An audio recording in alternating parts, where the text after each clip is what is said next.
Hey guys, what's up? It's Rygar the Destroyer, and today we're going to be taking a look at the Stormtrooper from the Star Wars 6-inch Black Series. This guy is really cool, but before we take a closer look at him, let's go ahead and take a look at his packaging. Here it is, if it'll focus. Why is it not focusing? There we go. Standard Black Series packaging with the window on the front. And on the back, there's a brief description. If you'd like to pause that, you can, or if you'd like to read that, you can pause the video. And some pictures, or a picture of some Stormtroopers from the movie. So, basic packaging, so let's go ahead and get back to the figure itself. This guy here, stands at, let's see, pretty much exactly 6 inches tall. So, right in scale with the other 6-inch Black Series figures. And he comes with two accessories. The first one here is the Stormtrooper blaster, just the standard one. There's no paint detail on here, but the sculpt is really good, so I think that makes up for it. The other accessory is this blaster rifle, and this one does actually have some paint. It's got like a silver wash. So the silver paint kind of sits in some of these cracks to bring out a little bit of detail. It's not showing up very well on camera, but in person you can kind of see it a little bit better. So two really nice accessories. As far as the figure goes, if it'll focus here, the paint is absolutely perfect. I don't think that there is anything that they could have done better on the figure as far as paint's concerned. And as far as sculpt, I think they nailed it. I think the helmet looks good, and overall it looks pretty much exactly like a Stormtrooper from the movie. As far as articulation goes, it's pretty good. There's a couple problems, but I'll talk about them.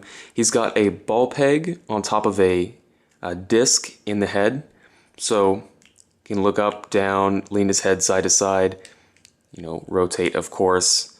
So that's really good. I know a lot of people online complain because it kind of gaps a little bit in certain poses, but you're either going to get the really nice articulation or you're going to get a gap.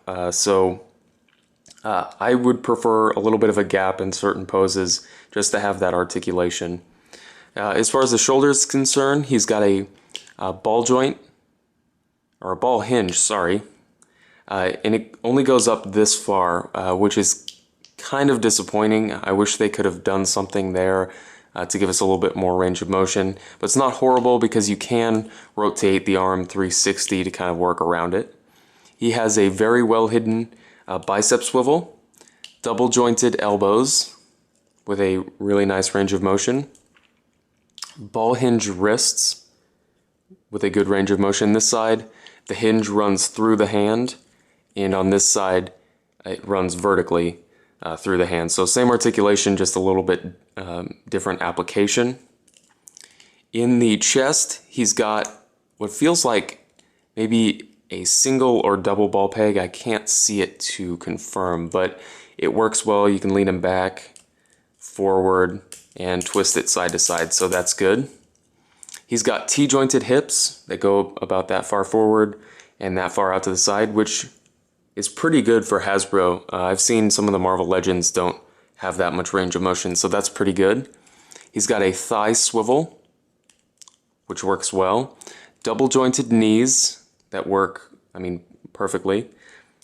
And he's got hinged ankles with an ankle rocker. So he's loaded with articulation. He's got a really good sculpt, really good paint. I do want to mention that you can put the shorter blaster in his belt here. It is a softer material to allow for that, so that's good. So I would say if you haven't already picked up this figure, you should definitely buy one. I think it's one that every collector should have in their collection. So if you have any comments or questions, just leave them down in the comments section below, and I'll see you later.